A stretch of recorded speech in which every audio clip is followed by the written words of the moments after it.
Good morning, students. Good morning, ma'am. Good morning. Good morning, ma'am. Good morning, ma'am.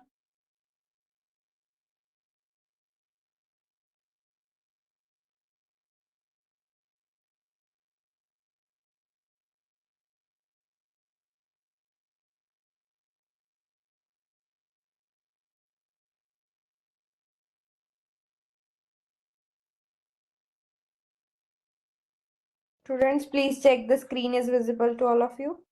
Yes, ma'am. Yes, ma'am. Yes, ma'am.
Okay, तो last lecture में हमने section A में discuss करा था about the introduction and accounting concepts of accounting.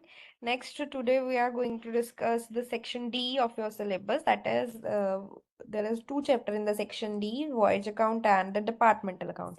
तो डिस्कस कर रहे हैं वॉयज अकाउंट के बारे में.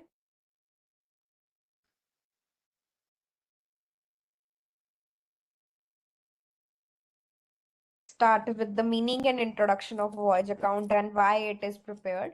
तो basically जैसे कि different companies, different firms अपने accounting procedures को follow करती हैं and अपने accounts prepare करती हैं so that वो profits and losses को find out कर सकें. तो similarly in case of shipping companies, जो वो accounting procedure use करती हैं, जो वो accounting method use करती हैं, that is known as the voyage accounting. तो shipping companies means वो companies जो ships own करती हैं एंड उनके जो शिप्स हैं from one country to another country move करते हैं with the passengers and with the goods और अदर मटेरियल्स.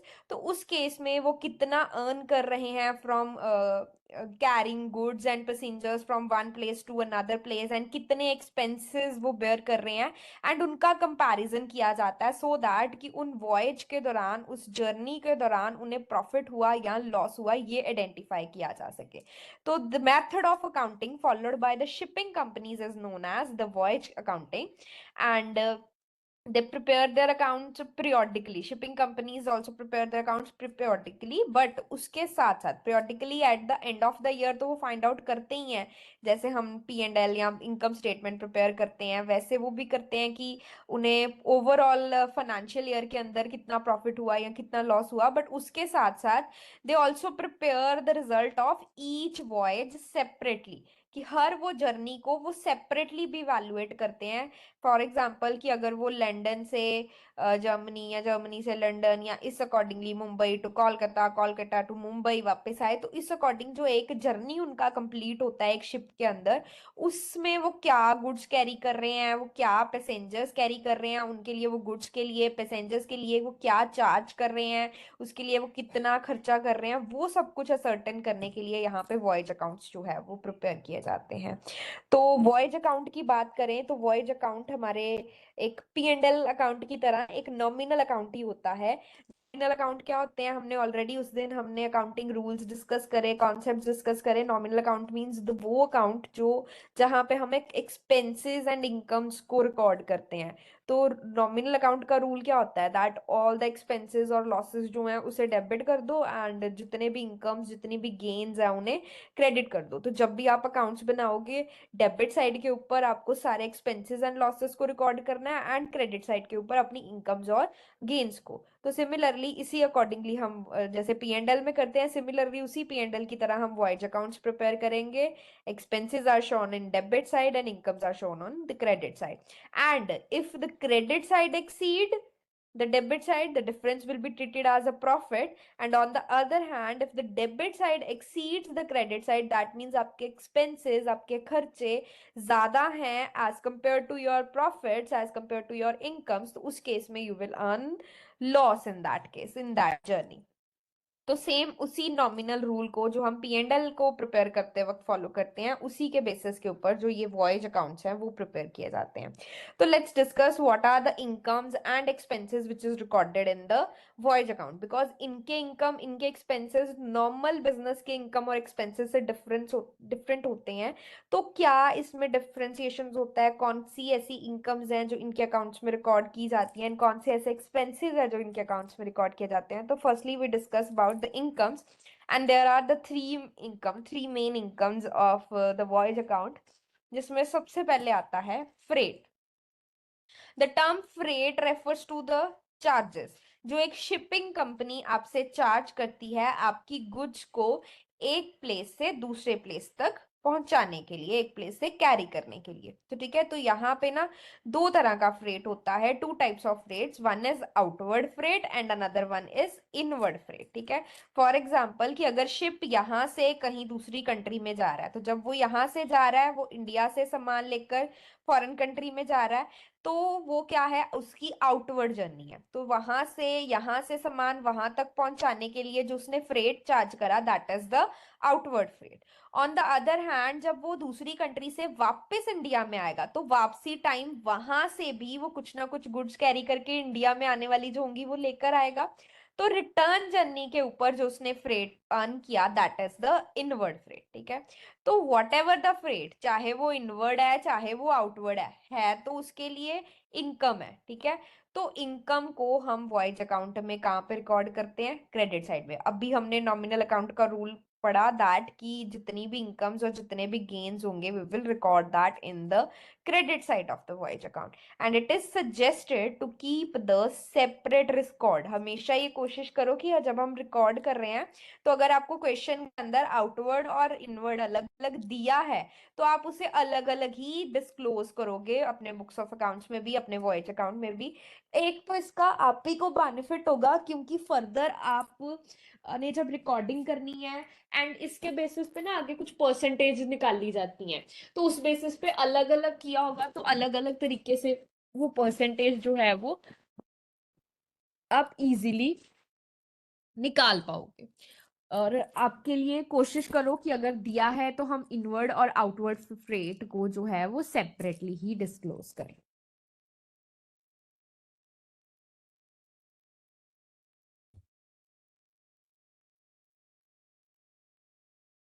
नेक्स्ट इनकम जो होती है वो होती है प्राइमेज और सरचार्जेस। ठीक है, अब इस केस में प्राइमेज और सरचार्जेस क्या होता है कि प्रीवियसली क्या देखा गया था, कार्गो, कार्गो वर्ड होता है, कार्गो वर्ड हम यूज करते हैं, cargo means the goods which we carry in the journey, तो उन्हें हम कार्गो से डिनोट कर रहे हैं। मतलब कि किसी भी की भी गुड्स थी जो इंडिया से बाहर डिलीवर करनी है, उसने हमें वो गुड्स प्रोवाइड करी, तो वो हमारे लिए कार्गो की तरह, कार्गो ट्रीट किया जाएगा उसे। एंड इसमें क्या होता था कि प्रीवियसली क्या देखा गया था कि कार्गो जो ऑनर्स हैं, जो गुड्स के ऑनर्स हैं, वो ना क्योंकि शिप जाना है एंड इसको जाते हुए काफी टाइम लग जाता है, एंड ड्यूरिंग द जर्नी कुछ भी हो सकता है शिप के साथ। ठीक है, तो उससे क्या हो सकता है कि अगर शिप को कोई नुकसान हो गया तो उसकी उनकी गुड्स भी डिस्ट्रॉय हो जाएंगी जिनकी गुड्स शिप लेकर जा रहे हैं। तो उस अकॉर्डिंगली प्रीवियसली क्या होता था कि जो कार्गो ऑनर्स थे वो क्या फ्रेट के अलावा कुछ एक्स्ट्रा पे करने के लिए भी रेडी हो जाते थे कैप्टन को, सो दैट कि कैप्टन उन गुड्स की सेफ्टी का ध्यान रखे। ठीक है, तो कैप्टन को वो ships captain for some extra percentage pay करने के लिए रेडी हो जाते थे सो दैट वो सेफली उनके कार्गो को गुड्स को कैरी कर सके। तो in earlier day this amount use to be distributed by the shipping company की नॉर्मली अब जो शिपिंग कंपनी के एम्प्लॉयज उस शिप पे जा रहे हैं कार्गो की सेफ्टी का ध्यान उन्होंने ही रखना है, तो नॉर्मली ये जो इनकम होती थी वो उनके बीच में डिस्ट्रीब्यूट कर दी जाती। बट नाउ क्योंकि अब उनकी ऑनर की है तो जो शिप के ऑनर्स होते हैं शिपिंग कंपनी होती है वही इसे रिटेन करती है and it is the additional freight. एक तरीके से ये फ्रेट के अलावा सम एडिशनल फ्रेट कलेक्ट किया जाता है as a percentage of the amount of freight and ये भी एक तरीके से शिपिंग कंपनी की इनकम है, तो इसलिए भी क्रेडिट साइड पे रिकॉर्ड किया जाता है। ठीक है, फॉर एग्जाम्पल कि 1 लाख का फ्रेट है एंड उसके ऊपर 5% की प्राइमेज है तो हम 1 लाख का 5% कैलकुलेट करेंगे और वो भी कंपनी के लिए इनकम होगी और इसलिए वो वॉयज अकाउंट में रिकॉर्ड की जाएगी। उसके अलावा तीसरी जो इनकम होती है इन वॉयज अकाउंट में जो रिकॉर्ड करते हैं इन शिपिंग कंपनीज के लिए, हमने जैसे बोला कि शिप्स जो हैं वो सिर्फ सामान ही नहीं लेकर जाते, समटाइम्स पैसेंजर्स भी कैरी करते हैं। ठीक है, तो generally ships also carry some passengers along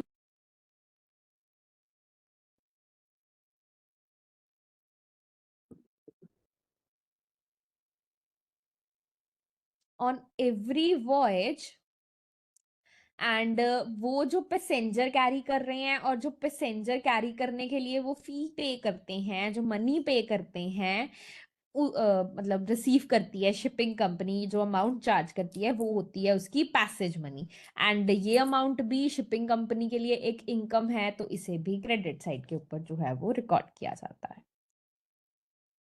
clear है? तीनों तरह की इनकम्स जो वॉयज अकाउंट में हमने रिकॉर्ड करनी है। मैम पैसेज मनी का बताना है एक बार। ओके, पैसेज मनी रिपीट कर देती हूँ। और any other doubt? Ma'am second point.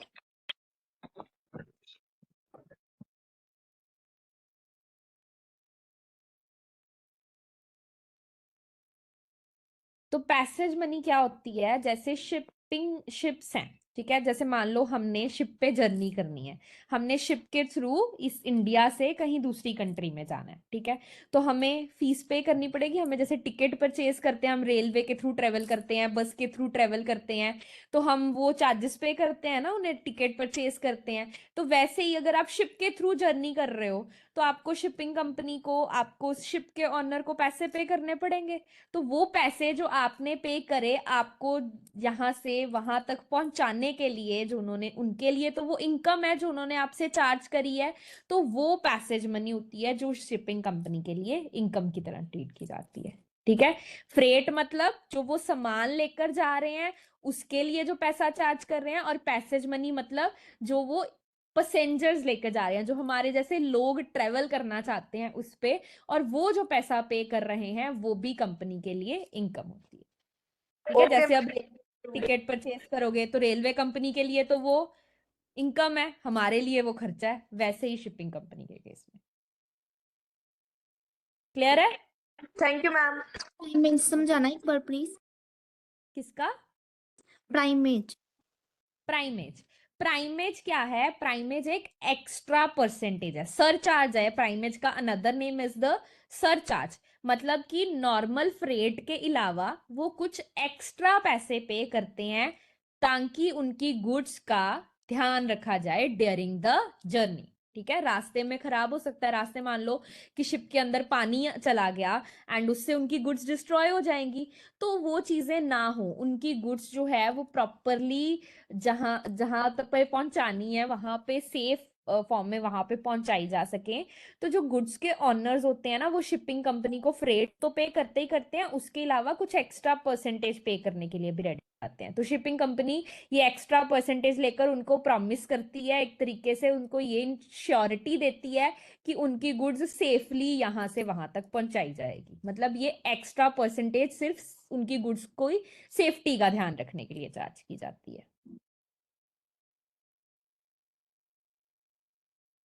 जहां पे मान लो कि उन्होंने बेसिक तो लेना ही लेना है, मान लो 1 लाख उन्होंने फ्रेट लिया कि आपकी गुड्स यहाँ से वहां तक पहुंचाने के लिए हम 1 लाख के चार्जेस लेंगे, ठीक है, तो 1 लाख के चार्जेस तो उन्होंने फिक्स ले लिए। उसके अलावा कुछ परसेंटेज डिसाइड की होती है, फॉर एग्जाम्पल 5%, 10%। अगर 5% किया है तो हम 1 लाख का फ्रेट का 5% कैलकुलेट करेंगे और उतना फ्रेट उन्हें एक्स्ट्रा, मतलब उतने पैसे उन्हें एक्स्ट्रा देने पड़ेंगे, जो इस बात के लिए होंगे कि सिक्योरिटी का ध्यान रखा जाए, सेफ्टी का ध्यान रखा जाए।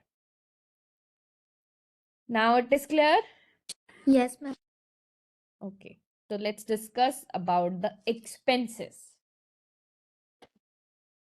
अब ये जो तीन हमने मेजर इनकम्स पढ़ी, वो तीनों की तीनों इनकम्स हैं, तो कहाँ पे रिकॉर्ड की जाएंगी? क्रेडिट साइड पे। वॉइस अकाउंट बनाएंगे, जैसे टी फॉर्म में हम P&L बनाते हैं, वैसे ही टी फॉर्म में बनेगा, जहां जिसकी क्रेडिट साइड पे हम रिकॉर्ड करेंगे freight, primase and passage money. ठीक है, उसके बाद है उसकी डेबिट साइड पे जो खर्चे रिकॉर्ड करने हैं। अब खर्चे देखो कौन कौन से हो सकते हैं। सबसे पहला खर्चा है address commission. Address commission is that commission which is paid by the shipping company to the person who took freight for it is and calculated as a percentage of freight। मतलब ये freight के ऊपर ही calculate किया जाता है। ये वो commission होती है जो एक तरीके से ये शिपिंग कंपनी के लिए एक एक्सपेंडिचर होता है, जो एक पर्सन को पे किया जाता है जो स्मूथली उन गुड्स को लेकर जा रहा है। तो address commission which is paid by the shipping company who took freight for it and इसको हम एज अ कैलकुलेट जो करते हैं ना, वो उसी के बेसिस के ऊपर हमने दो चीजें इनकम साइड पे रिकॉर्ड करी, फ्रेट और प्राइमेज मनी। उन दोनों को आप ऐड करते हो और जितनी परसेंटेज दी होती है उसके बेसिस के ऊपर ये कमीशन जो है वो कैलकुलेट की जाती है।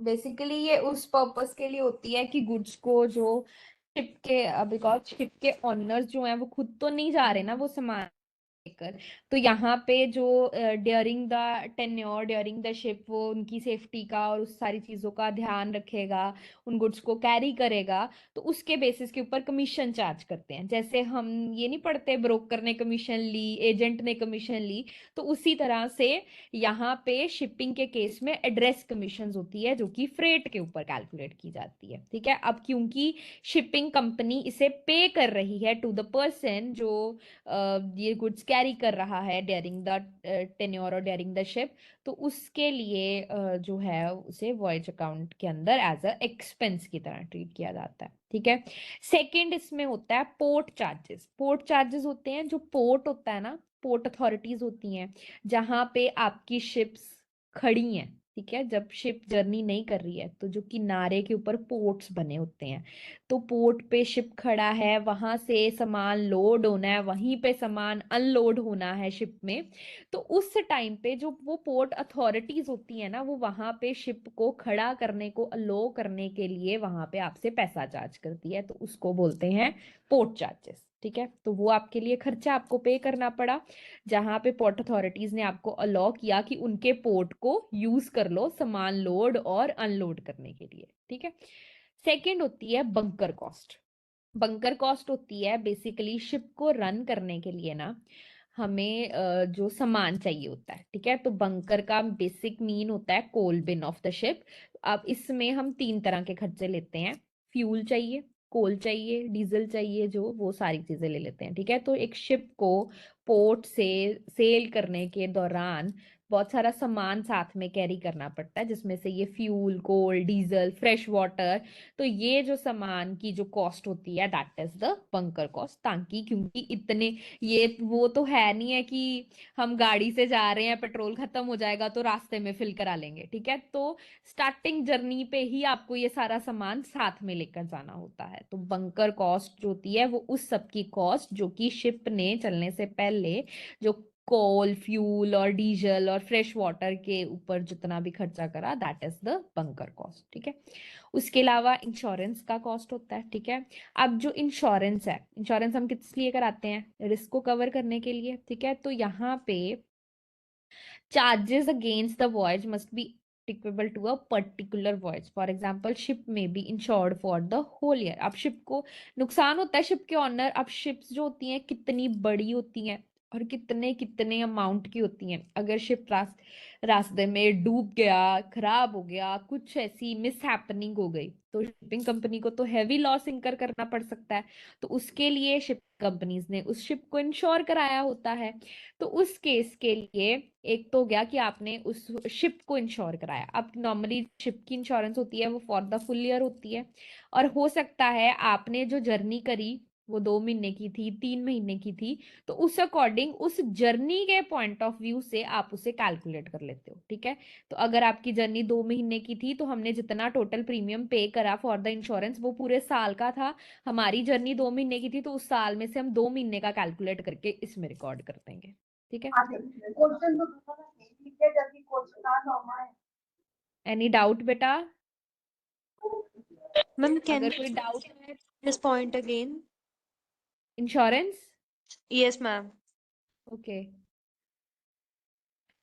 इंश्योरेंस मैं अभी डिस्कस कर रही हूँ। इंश्योरेंस जैसे नॉर्मल इंश्योरेंस कॉन्ट्रैक्ट होते हैं ना, हम घर की इंश्योरेंस कराते हैं कि हमारे घर को आग लग गई या कुछ नुकसान हो गया, तो वैसे ही शिप ऑनर को भी रिस्क होता है कि ड्यूरिंग द सेलिंग उसका अगर शिप पानी में डूब गया या कुछ ऐसी मिस हैपनिंग हो गई जिससे उसे एक हैवी लॉस इंकर करना पड़ सकता है, तो उसके लिए वो अपनी शिप की इंश्योरेंस करवा लेता है। ठीक है, इंश्योरेंस कंपनी से इंश्योरेंस परचेज करता है, उसके लिए वो रेगुलर प्रीमियम्स पे करता है एनुअली। मोस्टली ये एनुअल बेसिस पे होती है, तो एनुअली वो हर साल उसका प्रीमियम पे कर रहा है। ठीक है, अब ये जो हम वॉयज अकाउंट बना रहे हैं, हम पूरे साल का नहीं बना रहे होते, एक जर्नी का बना रहे होते हैं। ठीक है, तो मान लो हमारी एक जर्नी जो है वो है ही 2 महीने की। ठीक है, तो हम पूरा का पूरा उस 2 महीने की जर्नी में इंश्योरेंस का अमाउंट नहीं डाल सकते, प्रीमियम का अमाउंट नहीं डाल सकते। तो मान लो अगर हमने 12,000 का प्रीमियम पे करा तो वो 12 महीनों का, हमारी जर्नी 2 महीने की है, तो हमने उस अकॉर्डिंगली प्रोपोर्शनेट कैलकुलेट करना है। 1 मंथ की हो गई फॉर 1,000 एंड 2 मंथ की हो गई फॉर 2,000, तो we will record that on 2,000। And on the other hand time basis पे अगर है एंटायर वॉयज की, अगर आपको पॉलिसी वैसे ही इंटायर पॉलिसी उसकी दी हुई है तो फिर आपको कैलकुलेट करने की जरूरत नहीं होती है। ये सारी चीजें ना, ये अभी हम थ्योरेटिकली पढ़ रहे हैं, जब हम प्रैक्टिकली इसका क्वेश्चन करेंगे तो वो और डिटेल में आपको समझ में आएगा कि किस अमाउंट का कैसे परसेंटेज जो है वो आपको कैलकुलेट करनी है। ठीक है, नॉर्मल इंश्योरेंस का मतलब वही है जो इंश्योरेंस पढ़ते हो, यानी कि हमने यहाँ पे भी शिप का इंश्योरेंस कराया। उसके बाद है stores. Stores means the stock. ठीक है, स्टॉक ऑफ द स्टोर्स में be brought for the use की ड्यूरिंग द वॉयज। जैसे मैंने बोला कि वो कोई नहीं है, ऐसा नहीं है कि हम रास्ते में कहीं पे भी रुक के कोई सामान ले लेंगे या पेट्रोल डलवाने लग पड़ेंगे। तो वैसे भी हमें ड्यूरिंग द जर्नी जितना सामान चाहिए होता है वो हम सारा स्टोर करके लेकर जाते हैं। ठीक है, तो ड्यूरिंग द वॉयज उसे पता है कि इसमें इतनी चीज ये कंज्यूम होनी है, इतना ये कंज्यूम होना है, तो वो उस अकॉर्डिंगली कैलकुलेट कर लेता है। उसके पास हो सकता है जब उसने जर्नी स्टार्ट की हो तब ऑलरेडी उसके पास ओपनिंग स्टॉक हो, फिर उसने और परचेज किया, और हो सकता है कि जितना हम अज्यूम करके गए थे कि इतना लगेगा उतना ना लगे, वो बच जाए, तो वो हमारा हो जाता है क्लोजिंग स्टॉक। तो उसलिए उस बेसिस के ऊपर हम कैलकुलेट करते हैं कि हमारा कितना स्टोर जो है वो यूज हुआ, तो उसके बेसिस के ऊपर opening stock plus purchases minus closing stock करके हमें वो वैल्यू मिल जाती है कि कितना स्टॉक ड्यूरिंग दैट जर्नी जो है वो यूज किया गया। ठीक है, उसके अलावा डेप्रीसिएशन का अमाउंट है। डेप्रीसिएशन क्या होता है? जहां पे एसेट्स की वैल्यू डाउन होती है ना, डिक्रीज होती है। तो सेम केस ऑफ शिप्स हैं, तो शिप भी टाइम टू टाइम अगर हम शिप को यूज कर रहे हैं तो उसका भी डेप्रीसिएशन होता है, उसकी वैल्यू भी रिड्यूस होती है, तो इस अकॉर्डिंगली डेप्रीसिएशन भी चार्ज किया जाता है। अब डेप्रीसिएशन भी नॉर्मली हम पूरे साल की चार्ज करते हैं, बट यहाँ पे हम वॉयज का टाइम पीरियड देख लेंगे कितना है, तो पूरे साल की डेप्रीसिएशन को उस अकॉर्डिंगली एडजस्ट किया जाता है। उसके अलावा स्टीव डोरिंग चार्जेस होते हैं। स्टीव डोरिंग चार्जेस होते हैं लोडिंग और अनलोडिंग के टाइम पे जो चार्जेस पे किए जाते हैं। ठीक है, अब देखो जब यहां से सामान लेकर जाना है तो सामान लोड होना है शिप्स के अंदर, ठीक है, पोर्ट अथॉरिटीज पे लोड हुआ, पोर्ट को चार्जेस दिए। अब सामान लोड किसने करना है? इम्प्लॉइज ने करना है, मजदूरों ने करना है। तो जितना हमने इम्प्लॉइज हायर करे जिन्होंने सामान लोड करा, मतलब शिप में लोड करा और शिप से वहां जाकर जिन्होंने शिप से उतारना भी है सामान, ठीक है, तो उनको जो चार्जेस पे किए जाते हैं उसको बोलते हैं स्टीवडोरिंग चार्जेस, ठीक है। एंड जनरली ये जो चार्जेस होते हैं ना, ये उसके ऊपर डिपेंड करते हैं क्वांटिटी के ऊपर, कि कितना सामान लोड हुआ और कितना अनलोड हुआ, उस अकॉर्डिंगली रेट डिसाइड किया जाता है, ठीक है। जैसे कि एग्जांपल लिया उन्होंने कि मान लो अगर स्टीव डेयरिंग का चार्जेस हो 2 रुपए पर केजी, तो जितने केजी का सामान लोड हुआ उस अकॉर्डिंगली, तो अगर 1000 केजी लोड हुआ है तो 1000 × 2 करके 2000 का स्टीव डोरिंग चार्जेस पड़ जाएगा। उसके बाद आती है लाइटरेज की कॉस्ट, ठीक है। लाइटरेज क्या होती हैं? ओपन बोट्स होती हैं कार्गो को पोर्ट से वेसल तक या वेसल से पोर्ट तक ले जाने के लिए, क्योंकि वो बड़ी बड़ी शिप्स हैं। जैसे कह लो कि एक छोटी बोट हो, ठीक है, तो छोटी बोट तो किनारे तक आ सकती है ना, वो बड़ी जो अगर आपने शिप्स का वो देखो तो शिप्स जो है वो कितनी बड़ी होती हैं, वो जितनी पानी के ऊपर है उससे कुछ वो पानी के नीचे भी उनका वो होता है। तो इट इज नॉट पॉसिबल कि शिप को हम एकदम किनारे पर लेकर आ जाएं, ठीक है, और वहां पे आकर सामान लोड और अनलोड हो, ठीक है। तो वो क्या होता है, शिप थोड़ा दूर खड़ी है, किनारे से वहां तक, पोर्ट से वहां तक जाने के लिए छोटी बोट्स का यूज किया जाता है। जैसे सामान को या अदर चीजों को वहां तक पहुंचाने के लिए छोटी बोट्स यूज होती हैं, जिसे बोलते हैं लाइटर्स। ये एक तरीके की ओपन बोट्स होती हैं जो कार्गो को पोर्ट से वेसल तक, पोर्ट से शिप तक, या फिर शिप से वापस पोर्ट तक लाने के लिए यूज की जाती हैं। तो इनको बोलते हैं लाइटरेज। एंड ऑब्वियसली क्योंकि शिप तो डीप वाटर में होती है ना, तो इट इज नॉट पॉसिबल कि उसे किनारे तक लाया जा सके। तो इसलिए इन छोटी बोट के जो ऑनर्स होते हैं, जो उनका सामान उसके थ्रू कैरी कर रहा है, तो उनको जो खर्चा पे किया जाता है, दैट इज द लाइटरेज, ठीक है। उसके अलावा क्रू क्रू मेंबर्स जो शिप में साथ जाने हैं, अंदर कैप्टन है या अदर पार्टीज, जो जितने भी छोटे मोटे एम्प्लॉयज हैं साथ में, जितना भी स्टाफ शिप के ऊपर वर्क करेगा जो जर्नी में जाएगा, अब उसके लिए ऑब्वियसली वो भी चार्ज करेंगे, तो उनका भी आता है। उसके अलावा लाइट हाउस के चार्जेस होते हैं। लाइट हाउस ना एक टावर होता है वाटर के अंदर, जहां पे, क्योंकि ऑब्वियसली जैसे अब हमें कोई रास्ता नहीं पता है तो we can use the Google Maps, ठीक है। तो पानी में तो गूगल मैप वर्क नहीं कर रहा, पानी में आपको कैसे डायरेक्शन पता चलेगी कि आप नॉर्थ जा रहे हो, ईस्ट जा रहे हो, वेस्ट जा रहे हो? तो उस केस में ना लाइट हाउसेस को यूज किया जाता है, जो पानी के अंदर आपको नेविगेट करते हैं, कि जो आपको ऑप्टिकल और रेडियो इलेक्ट्रिकल इंस्ट्रूमेंट्स के साथ डायरेक्शन शो करते हैं, पाथ शो करते हैं कि शिप को किस डायरेक्शन में मूव करना है। तो ये रेडियो सिग्नल्स को यूज करके, लाइट्स को यूज करके वो सिग्नल्स प्रोवाइड करते हैं। तो इसके लिए वो आपसे चार्जेस लेते हैं। तो light house charges, it's also the expense for the shipping company, and इसको भी वॉयज अकाउंट में जो है वो डेबिट किया जाता है। क्लियर है सारे expenses and incomes? Yes. Yes, ma'am. Yes, ma'am. Okay. Yes, ma'am.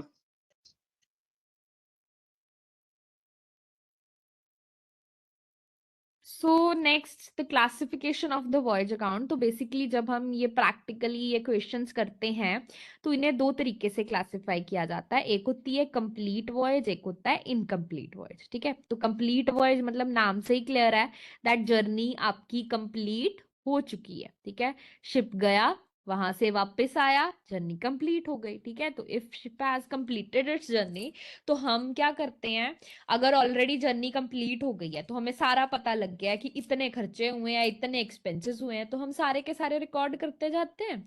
तो at the end we can found that कि प्रॉफिट हुआ या लॉस हुआ, ठीक है। प्रॉफिट्स रेवेन्यूज और एक्सपेंसेस को मैच कर कर we can find the profits and loss in a particular voyage, ठीक है। तो कंप्लीट वॉयज के जो क्वेश्चंस होंगे उसमें आपको ज्यादा डिफिकल्टी नहीं ही, क्योंकि उसमें सिंपली आपको क्या करना है, इनकम ढूंढो, खर्चे सारे खर्चे और इनकम दोनों दिए हैं, उसमें से ढूंढो इनकम्स कौन सी हैं वो क्रेडिट साइड पे रिकॉर्ड करो, एक्सपेंसेस कौन से हैं वो डेबिट साइड पे रिकॉर्ड करो, मैच करके प्रॉफिट और लॉस फाइंड आउट कर सकते हो। तो जहां पे जर्नी कंप्लीट हो चुकी है, स्पेसिमेन आपको मैंने वही बता दिया कि टी फॉर्म में होता है। क्रेडिट साइड पे हम यहाँ पे तीन तरह की इनकम हम हमने पढ़ी, दैट फ्रेट अर्नड में दो तरीके से क्लास, आउटवर्ड फ्रेट कितना है, इनवर्ड फ्रेट कितना है, फिर प्राइमेज आता है, उसके बाद पैसेज मनी आता है, ठीक है। फिर इस साइड पे सारी वो जो खर्चे पढ़कर आए हैं, बंकर का कॉस्ट, जो फ्यूल वाटर का कॉस्ट था, ठीक है, सैलरी, क्रू मेंबर्स की सैलरी, एंड पोर्ट के charges, address commission, insurance, depreciation, store, stevedoring, lighterage, and last में मैनेजर कमीशंस भी आ जाती है समटाइम्स। एंड फिर उसके बेसिस के ऊपर if your credit side exceeds the debit side तो प्रॉफिट आ जाएगा, if your debit side exceeds the credit side then आपको लॉस फेस करना पड़ सकता है। क्वेश्चन देख लो किस तरह से सॉल्व करना है। एक कंप्लीट वॉयज का क्वेश्चन, मैंने पहले ही बोला कि ये क्वेश्चंस आपके लिए सॉल्व करना इजी है, सिंपली आपको फाइंड आउट करना है खर्चा और इनकम्स, ठीक है। तो सबसे पहले देखो, एक शिप ने अपनी जर्नी स्टार्ट करी, जब आपको क्वेश्चन में बताया हो कि शिप इस दिन स्टार्ट हुआ और इस दिन इसने जर्नी कंप्लीट कर ली, that means it's a question of complete journey, ठीक है। जहां पे बोला हो कि शिप गया है बट अभी वापस नहीं आया, that means it's a journey of incomplete, ठीक है। तो शिप 1 मार्च को उसने स्टार्ट करा, पोर्ट ए से पोर्ट बी पे गया, फिर पोर्ट बी से वापस पोर्ट ए पे आया, ठीक है। तो सिटीज नहीं दी आपको, पोर्ट का नाम दे दिया है, ठीक है। तो वॉयज कंप्लीट हो गया था उसका 30 अप्रैल को, यानी मार्च का पूरा महीना लगा और अप्रैल का पूरा महीना लगा, ठीक है। तो उसका 2 मंथ्स का जर्नी हुआ, ठीक है। उसके बाद पहले क्वेश्चन समझ लो, it carried a consignment of vegetables लेकर जा रहे थे आउटवर्ड जर्नी में, मतलब वो यहाँ से पोर्ट ए से जब पोर्ट बी पे गया तो वो वेजिटेबल्स लेके जा रहे थे, वापस जब आया तो वो सैंडलवुड्स लेकर आ रहे थे, ठीक है। तो सबसे पहले जैसे जैसे खर्चा आता जाएगा वैसे वैसे हम रिकॉर्ड करते जाएंगे, ठीक है। तो सबसे पहले उन्होंने दिया है कि शिप जो है वो इंश्योर हुआ एट एनुअल प्रीमियम ऑफ ₹60,000, ठीक है। तो 60,000 की इंश्योरेंस है, एनुअल बोल रहा है, एनुअल मतलब साल की, यानी कि 12 महीनों की, ठीक है।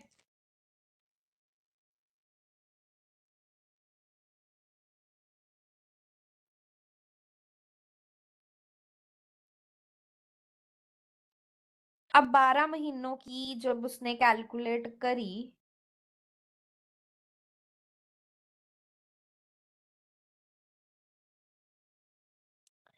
तो 12 महीनों की कैलकुलेट हो गई उसकी 60,000 है, ठीक है। तो हमने यहाँ पे लगानी है कि हमारी जर्नी की कितनी है। अभी हमने टाइम पीरियड कैलकुलेट करा, दैट 1 मार्च से लेकर 30 अप्रैल, 2 मंथ्स का टाइम पीरियड बना। अब 2 मंथ्स के अकॉर्डिंगली हमने कैलकुलेट करना है। तो यहाँ पे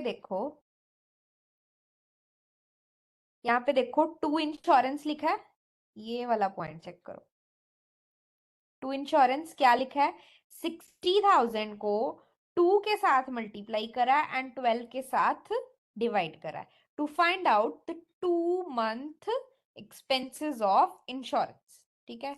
तो 60,000 डिवाइडेड बाय 12 मल्टीप्लाई बाय 2 तो इट बिकम 10,000। तो 10,000 की इंश्योरेंस जो इस जर्नी के लिए लगी, ठीक है। तो पूरी 60,000 की जो वो पूरे साल की है, हमने लगानी है इस जर्नी की, यानी इस 2 महीनों की, ठीक है। उसके बाद जितने खर्चे हैं वो डाल लेंगे।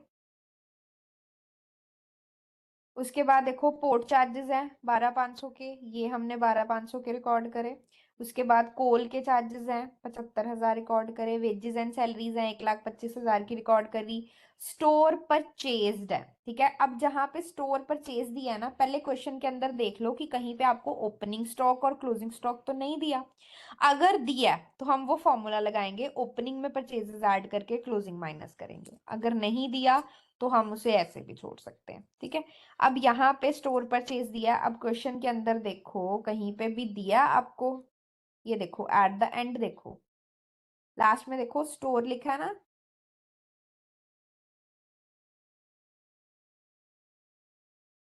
store valued at 7500 at April 30, यानी ये क्या है, क्लोजिंग स्टॉक है। ठीक है, अब इसको करने के दो तरीके हैं, या तो ऐसे कर लो, स्टोर परचेज इधर डाल दिया, ठीक है, क्लोजिंग स्टॉक इधर डाल दिया, ठीक है, या फिर हम क्या कर सकते थे, स्टोर परचेज्ड की यहाँ जगह पे यहाँ पे लिखते स्टोर कंज्यूम और कैलकुलेट करते 21,500 में से 7,500 को रिड्यूस कर लेते और बाकी का अमाउंट रिकॉर्ड करते,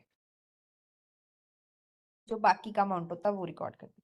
मतलब इधर आप इसे डिडक्ट करके डेबिट साइड पे डाल दो, या फिर परचेज वाला अमाउंट डेबिट साइड पे और क्लोजिंग वाला अमाउंट क्रेडिट साइड पे रिकॉर्ड कर लो। Ma'am by stores and coal on hand opening stock है? नहीं बेटा, वो क्लोजिंग स्टॉक है। Okay ma'am. देखो ना नीचे लिखा है 30th अप्रैल, अगर दिया होता 1 मार्च तो फिर वो ओपनिंग होता।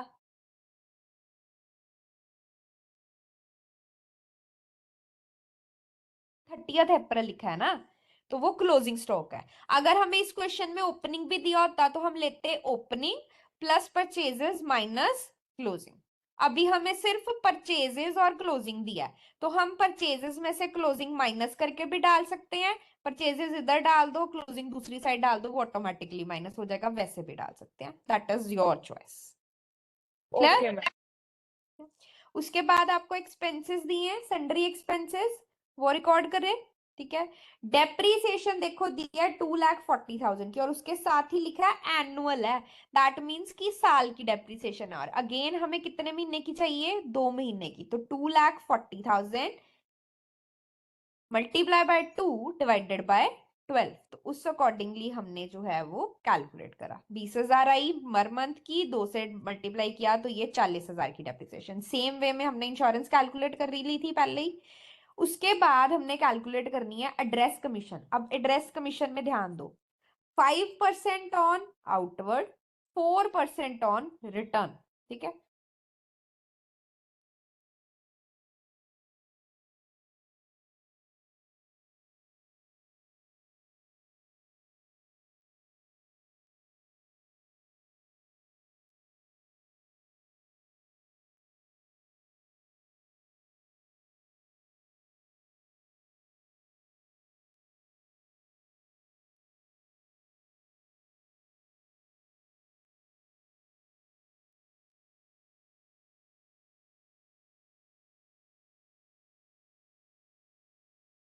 अब देखो, सन्ड्री डेप्रिसिएशन के बाद आपको दिया है पहले तो फ्रेट अर्नड दिया है, आउट, आउट मींस आउटवर्ड है, ठीक है। जब जब जर्नी यहाँ से स्टार्ट हो रही है, जब शिप यहाँ से जा रहा है, तो वो जाते वक्त क्या लेकर जा रहा था, वेजिटेबल्स। तो वेजिटेबल्स के ऊपर उसने 3,25,000 का जो अमाउंट है वो अर्न करा है, ठीक है। अब उसके बाद रिटर्न जर्नी के ऊपर वो सैंडलवुड लेकर आ रहा था, तो उस टाइम पे उसने 1,75,000। तो यहाँ पे मैंने पहले ही बोला था कि दोनों को सेपरेट रखना। बाय लिखा, by freight earn, outward 3,25,000, inward 1,75,000, ठीक है। अब नेक्स्ट पॉइंट पे उसने लिखा है एड्रेस कमीशन है 5% की। एड्रेस कमीशन डालने से पहले हम इनकम्स डाल लेते हैं सारी।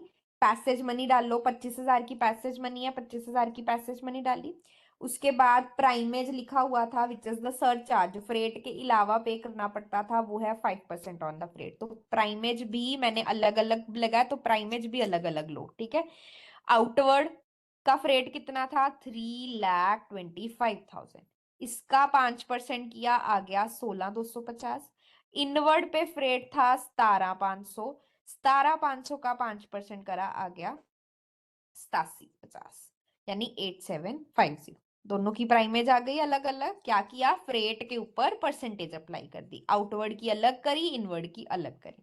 अब हमने कैलकुलेट करनी थी एड्रेस कमीशन। एड्रेस कमीशन पे उसने लिखा है आउटवर्ड पे 5% है, रिटर्न वाली पे 4% है। तो एड्रेस कमीशन कैसे कैलकुलेट की जाती है, फ्रेट में प्राइमेज ऐड करके, फ्रेट में प्राइमेज ऐड करके उसके ऊपर परसेंटेज लगानी होती है, ठीक है। तो आउटवर्ड वाले पे फ्रेट है 5%, तो हमने 5% किस पे लगाया, ये 3,20,000 3,25,000 का आउटवर्ड था, 16,250 का प्राइमेज था। दोनों को ऐड किया, ऐड करके उसके ऊपर लगा दिया 5%, तो ये आ गया 17063 अप्रोक्सीमेटली, जितना भी आया, ठीक है। उसके बाद सेम इनवर्ड पे 4% है, तो 1,75,000 प्लस 8750, इसके ऊपर हमने 4% कैलकुलेट करा तो 7350 आ गया, ठीक है। उसके बाद लास्ट में आपको दिया हुआ है that manager is entitled to 5% on a commission and 5% on a commission on the profit after charging such commission. तो आपको पता है जब हम आफ्टर चार्जिंग वाला केस होता है तो जितनी कमीशन होती है प्लस रेट प्लस उतना हो जाता है। तो आपने क्या करना है, इसका क्रेडिट साइड का टोटल लगाया, क्रेडिट साइड के टोटल में से डेबिट साइड का टोटल माइनस करा, जितनी अमाउंट आई उसका क्या करना है, मैनेजर कमीशन फाइंड आउट करने के लिए उस अमाउंट का हमने करना है मल्टीप्लाई बाय 5, क्योंकि 5% दिया है, डिवाइडेड बाय 105, ठीक है। तो ये कैलकुलेशंस आप लोग करके देख लेना कि इस सब टोटल में से वो माइनस करने के बाद जो अमाउंट आई उसका 5 आउट ऑफ 105 करना है, एंड उसके बेसिस पे जितनी भी मैनेजर की कमीशन आ जाएगी, जैसे कि ये 1100,207 समथिंग आ रही है, फिर हमने दोबारा से सारी कैलकुलेशन करनी है एंड उसके बेसिस के ऊपर अपना नेट प्रॉफिट जो है वो फाइंड आउट कर लेना। क्लियर है?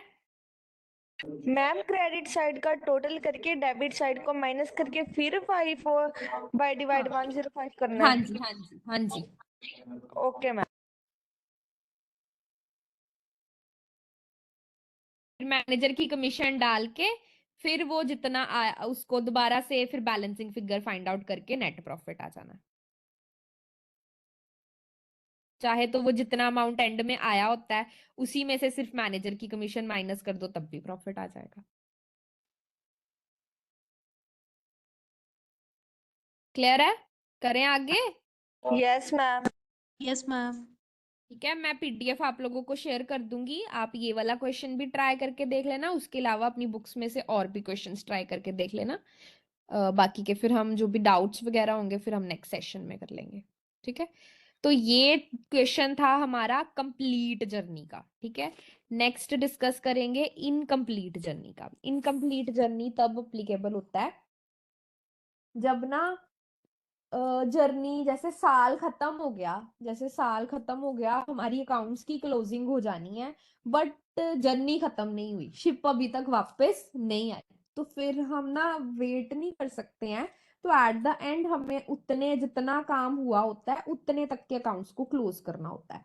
तो उस लिए फिर हम इनकम्प्लीट जर्नी के साथ ही वॉयज अकाउंट बनाते हैं। तो एट द काउंट ऑफ, जैसे मान लो कि 31 मार्च आ गया, ठीक है, 31 मार्च पे अकाउंट्स क्लोज हो जाते हैं, बट हमारी जर्नी कंप्लीट नहीं हुई, हमारी शिप वापस नहीं आई, तो उस केस में क्या हो गया कि हमारी जर्नी कंप्लीट नहीं हुई तो वॉयज कंप्लीट नहीं हुआ, तो वॉयज अभी भी चल रहा है।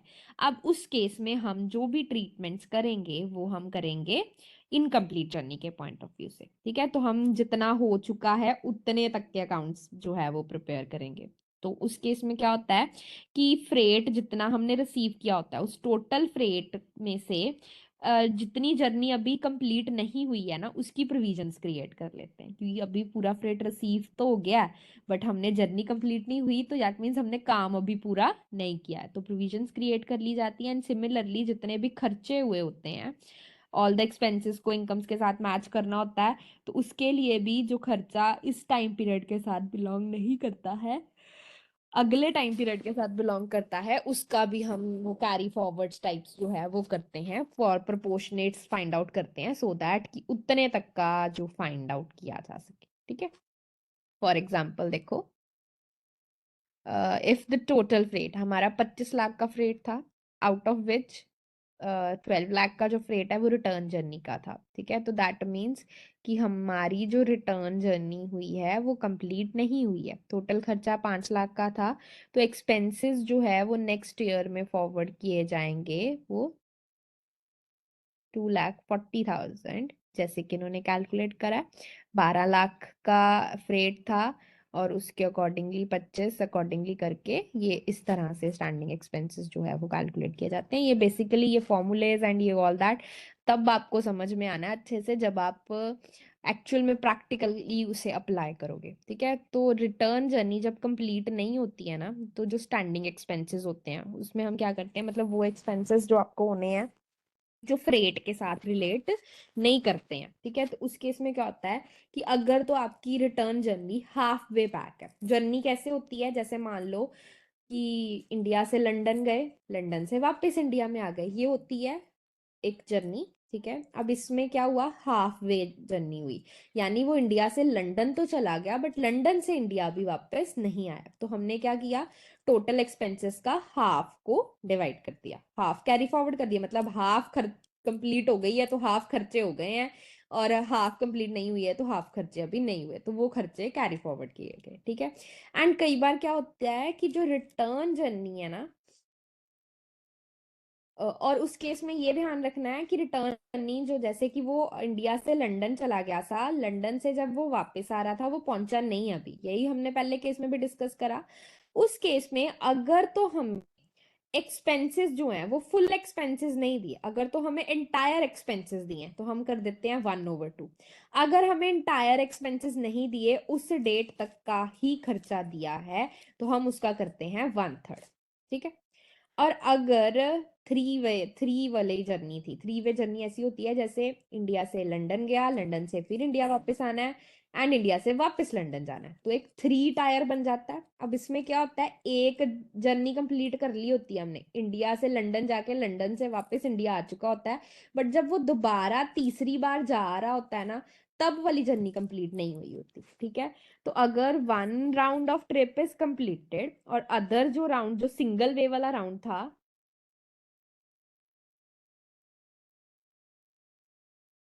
जो सिंगल वे वाला राउंड था वो कंप्लीट नहीं हुआ, एंड उस केस में भी अगर टोटल एक्सपेंसेस दिए हैं तो 1/3 लेंगे, अगर उतनी डेट तक के ही खर्चे लिए हैं तो 1/5 लेंगे। तो इस अकॉर्डिंगली हमने एक्सपेंसेस को प्रपोर्शनेट करना है रिटर्न जर्नी के केस में।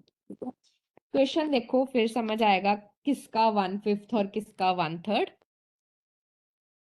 अब देखो, एक शिप ने अपनी जर्नी स्टार्ट करी थी Bombay to Calcutta on 31st March, which date was accounts are closed. तो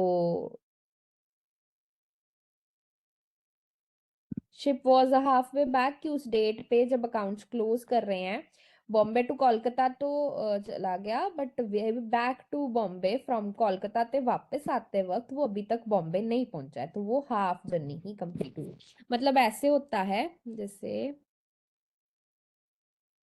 ये देखो कि वो गया था बॉम्बे टू कैलकाटा। ठीक है, फिर उसे कैलकाटा से वापस बॉम्बे जाना था, अगर ये जर्नी पूरी कंप्लीट हो जाती तो वो कंप्लीटेड था, वो कंप्लीट जर्नी का केस था। यहाँ पे प्रॉब्लम क्या हुई कि वो बॉम्बे टू कैलकाता तो चला गया, बट जब वो, सॉरी,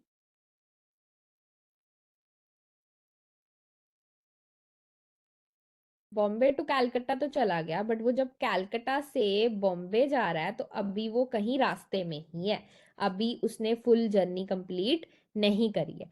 तो ये जो जर्नी कंप्लीट नहीं हुई है उसके एक्सपेंसेस को हमें वो करना होता है, प्रपोर्शनेट करना होता है, कि जो जर्नी कंप्लीट ही नहीं हुई हम अभी तक उसके खर्चे क्यों डालें, तो उस अकॉर्डिंगली उसकी इनकम्प्लीट जर्नीज की प्रोपोर्शनेट अमाउंट्स इन अकाउंट्स डाली जाती है। ठीक है, तो वो कैसे होता है,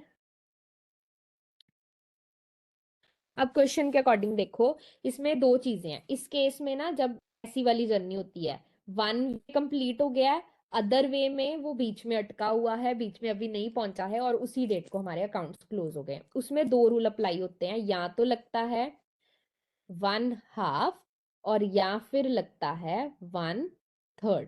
अब 1/2 लगेगा कि 1/3 लगेगा, ये डिसाइड करता है कि हमें खर्चे कैसे दिए। अब यहाँ पे क्वेश्चन में देखो, the details of the entire voyage, that means कि पूरी जर्नी के खर्चे दिए हैं हमें। ठीक है, जितनी भी डिटेल्स दी हैं वो पूरी जर्नी की दी हैं, तो उस केस में अगर हमें पूरी जर्नी का खर्चा दिया हो तो हम लगाते हैं 1/2।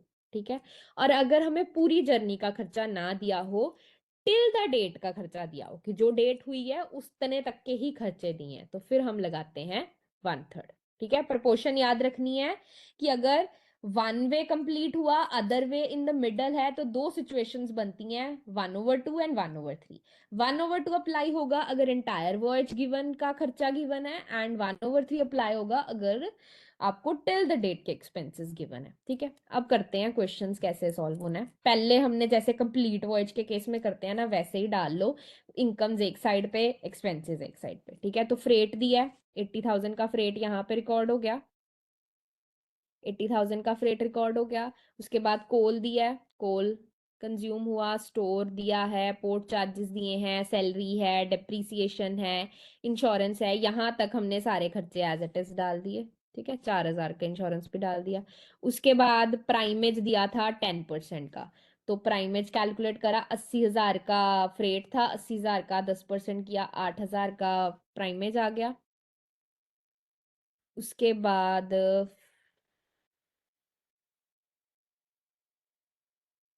प्राइमेज हो गया, एड्रेस कमीशन 5% की है, तो एड्रेस कमीशन 88 टोटल हो गया, 80,000 और 8,000,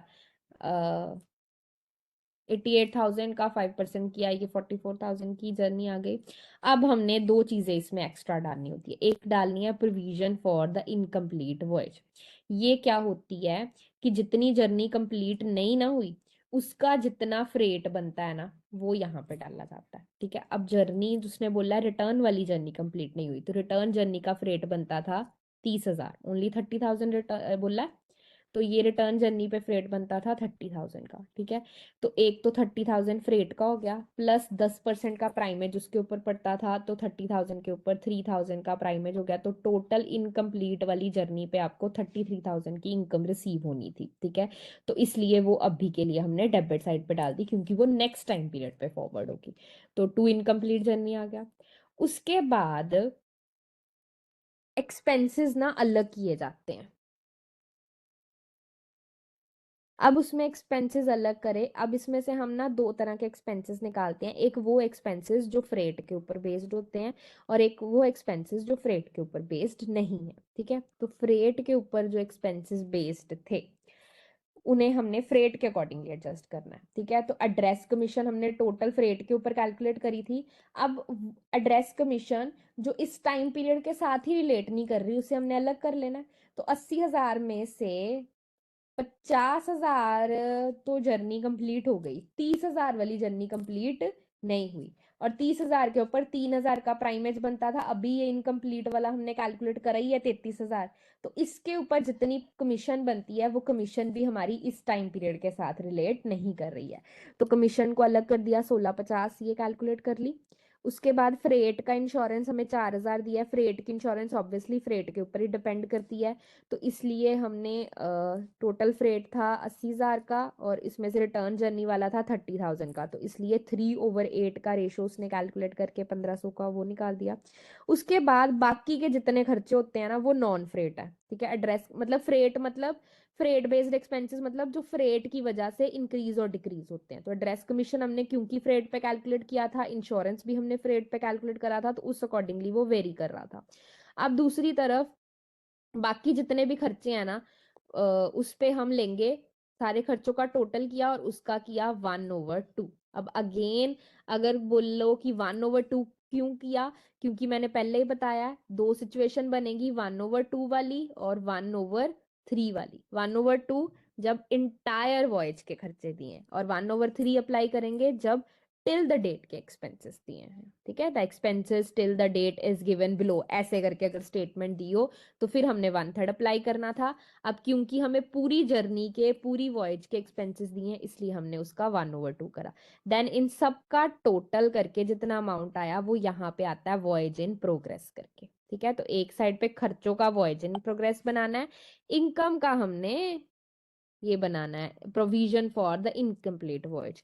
तो फिर इसकी बैलेंसिंग करनी है, फिर जितना प्रॉफिट आएगा, ये वाला आपका प्रॉफिट और लॉस होगा। क्लियर है? Yes ma'am. मैम बस एक बार इंश्योरेंस ऑफ फ्रीट बता दो। फ्रेट ऑफ इंश्योरेंस देखो ना, 4,000 दिया था, ये पूरी जर्नी का था। ठीक है, अब ये फ्रेट के बेस्ड इंश्योरेंस है, तो वो फ्रेट के ऊपर बेस्ड होगा, तो हमारा जो फ्रेट था वो टोटल था 80,000 का, 80,000 का टोटल फ्रेट था। तो जो फ्रेट था वो 4000 का 80,000 के अकॉर्डिंग था। अब 80,000 में दो तरह की जर्नी है, एक 50,000 वाली जर्नी है जो कंप्लीट हो गई है, और एक 30,000 वाली जर्नी है जो इनकम्प्लीट है। ठीक है, तो हमने इसमें से क्या करना है, इनकम्प्लीट वालों के जितने खर्चे हैं ना वो अलग करने हैं। तो 5:3 ये रेशो क्या बन जाएगी, 5:3। ठीक है, तो 4000 का हमें इनकम्प्लीट वाला पोर्शन निकालना है, तो हमने क्या किया, सॉरी, 4000 का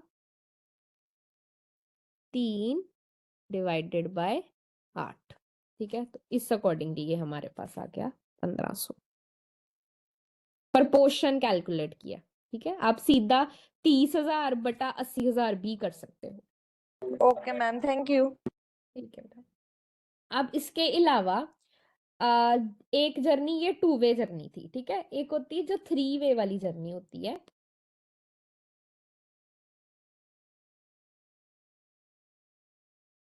ये देखो, ये क्वेश्चन मैं आपको फॉरवर्ड कर दूंगी, ये ना आप करके देख लेना, अगर नहीं समझ आया तो फिर हम कल नेक्स्ट क्लास में डिस्कस कर लेंगे। मैं इसका रूल बता देती हूँ कि इसमें करना क्या है। ठीक है, उसमें हमारे पास चॉइस थी ना 1 2 और 1 3 अप्लाई करने की। इसमें कैसे अप्लाई होती है, इसमें क्या है कि एक कैलकटा से वो 3 वाली जर्नी है, कैलकटा से ओसाका जा रहा है, फिर ओसाका से वापस आ रहा है, फिर कैलकटा से ओसाका जा रहा है। तो मतलब जहां पे हमने पहले 2 सिचुएशंस बना रहे थे, अब वो 3 सिचुएशंस बनेंगी। C2O, O2C, फिर C2, थोड़ा ऊपर कर लेते हैं, सिचुएशंस बनी, वो कैलकटा से ओसाका जा रहा है, ओसाका से फिर कैलकटा वापस आ रहा है, फिर कैलकटा से वो ओसाका जा रहा है। तो ये वाली जर्नी कंप्लीट होने वाली है। ठीक है, अब इसमें क्या होता है, वो 1 राउंड कंप्लीट कर चुका होता है, यानी वो कैलकटा से एक बार ओसाका जाकर फिर ओसाका से कैलकटा वापस आ चुका है। तो जब वो दोबारा कैलकटा से ओसाका जा रहा है ना, तो यहाँ पे वो कहीं रास्ते में ही है, वो अभी ओसाका पहुंचा नहीं है। ठीक है, तो इस केस में क्या रूल अप्लाई होते हैं, इस केस में 2 तरह के रूल अप्लाई होते हैं, या तो लगता है 1/3 या फिर लगता है 1/5। एंड सेम रूल जो हमने पिछले केस में करा, 1/3 हम अप्लाई करते हैं तब जब हमें इंटायर वॉयज के एक्सपेंसेस गिवन होते हैं। अगर हमें इंटायर वॉयज के एक्सपेंसेस नहीं गिवन, इतनी डेट तक के ही गिवन है, तो फिर हम 1/5 अप्लाई करते हैं। अब इस क्वेश्चन में हमें इतने तक के ही खर्चे गिवन थे, इसलिए जितने भी खर्चे थे हमने उन सबका 1/5 कैलकुलेट करा है। ठीक है, क्वेश्चन ना ट्राई करके देख लेना, I am sharing the PDF in your groups. तो फिर कोई भी डाउट होगा, और इसके अलावा जितने और क्वेश्चंस हो सके वो भी ट्राई करके देखना, वो हम डाउट्स नेक्स्ट क्लास में डिस्कस कर लेंगे। Okay Yes. Okay, ma'am. Okay ma'am. Ma'am, I'm not in the group. आप क्लास ग्रुप में ऐड नहीं हो तो आपको लिंक कैसे शेयर हुआ आज का? I'm new student, ma'am. Today is my first class. Staff को बोलो ना जहाँ जिनके एडमिशन हुई है, they will add in your group. Okay, ma'am. ठीक है,